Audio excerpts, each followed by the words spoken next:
कन्या काजू ना लवलू उतार चला कन्या काजू ना लवलू उतार चला कन्या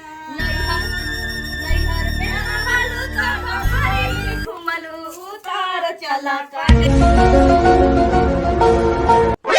बाबूजी खोजले 20 लाख में बर ये मिलल टूटहा घर समझ में नहीं का करी का ना अभी फोन करके न कहता नहीं कहता राज रचबे बेटी जइबे तो आज उनका का नाम बताई तो हमरो नाम असले। हेलो हाँ पापा जी प्रणाम। खुश रह कहा समाचार का खुश रही खुश रह आई टूटल फूटल घर में बियाह करे के हमरा के कह देला है ना काहे कौन नतिया अगुआ रे मुझौसा ओकरा खोड़िया फूट जाई ओकर एगनी के काट पर सुतावल जाई तो बताओ बाबूजी जे त लकड़ी गोइठा पर खाए बनावे के कहतरी सन हमरा के त गैस पास कइनी एजा मिलल चूल्हा टूटल घर बा दुआर बा खुला बताई ना। अच्छा तो ऐसन खोजेले बानी दूल्हा 3 टाइम खइए रसगुल्ला देखली हम कहतनी जब ले नाइम नो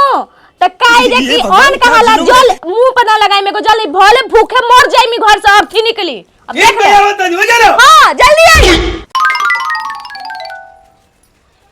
छोटकी माई बोला वो तो ठीक बिया नु। हाँ पता ठीक बिया। बड़ी चीज सामान मिलल हो ना। हाँ तारा घर में नहीं आटल हाँ तो दूसरा कोई के घर में रख ले बड़ू ना। हाँ हाँ ए कन्या 2 कप चाय ले आवता। कनिया 2 कप चाय ले आवा। 2 कप चाय है धारी कप आ जाके ना बना के ले आई हम पियम चाय। ऐसा त कोनो कर रही ला रे ससन बेटी पतो है कतना माने उतरनी 2 गना 3 पतो है आ वैसे तो बोलिए ना बोल रही ऐसा जे तू इतना घमंडी आके तू बोलत तारू। देखी हमर बाबू नो नगद गिनवाइले मानी मेरे बाप से 4 कट्ठा बेचवाइले बानी। ठीक बा तार बाबू देले बड़न तो देले बड़न लइका के नु देले बड़े तार ससुर जानस वा तार मरद जानस तो रहुआ जाके ना हमर सास से कहीं हमरा से मत कहीं हमार सास हमरा के कहियो से मुंह नत लड़ाई है सीधे अपना बाप घरे जाई है अपना बाप से मुंह लड़ाई है हमरा जरा मुंह नत लड़ाई है। ए भौजी बहुत जोर से भूख लगल बा खाना खिला ना ऐसे ना थोसर हमर नाती बेटा का भैया चबनी बाबू चबनी ऐसे का थोसर तरह लइका के अथी करता रे हैं। आय दादी है जा बैठल बड़े आ सही बैठल बनी है जा नतिन पतो होई त आइल बिया ऐसन कि अब हम का कहे बड़का बाबू आइल रहा एक कप चाहो देलसिया बना के इतना घटुआरी न गइल बिया तना घटुआरी न गइल बिया ये ऐसन से काहे के बियाह कइला हा करक्सा ही आया कतना एथी कइले बिया ऊ हां या एथी क धले बिया 4 गो 3 गो पतो ही न 3 पतो आइल बड़ी सा एकर लेके करक्सा त कोनो होइला नहीं कि सा का करबे दादी तेहिनु देखे कोई रहीस तेहिनु देखे कोई रहीस। अच्छा रो अभी एकरा काम सुधार देतन तुरंत बड़का बाबू आई रहन चाय कहने देले हम के शिकायत कर रख ले भाई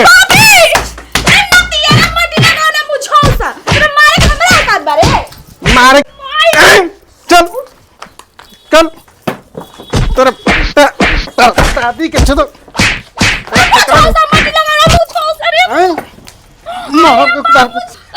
दादी सामने मुंह लड़ा तो मारो टीका से फाट जाए हैं मटी लगाओ ना दादा कहीं के अब मुंह लगा कपारे हम सब दे के तान को दे जुड़ा गइलू करे जा तार जुड़ा गइले बूढ़ी छोड़ दे जुड़ा गइल पिटवा के अभी लड़ाई में नेटी चिप कर दे मुंह ये दे एकदम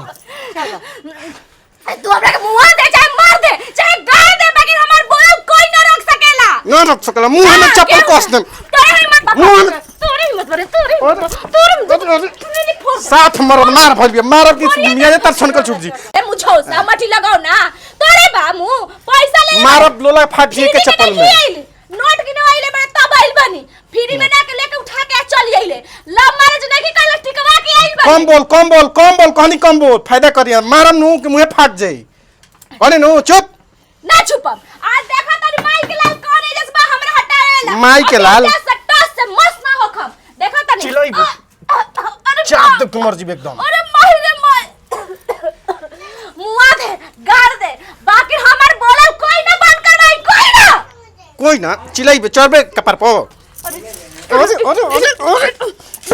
साफ ही साही मरद मार भइल बिया मार तहती को के फाट जिए के मार अब लोल पे की चढ़ जी पोल पर हमरा कोना गांव का बेजे सब घसका के देखल भइल बड़ी हेते देखी ना घसका के कोई हमरा के देख ले असल के बात हमने घर में लगा के होकरे मार होकरे मार अरे मुंह दे मुंह ये दे आओ बोल बे आओ मुंह लड़ी बे मुंह दे मत अरे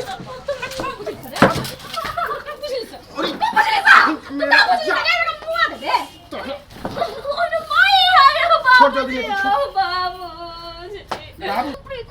अरे तर अरे अरे लंग से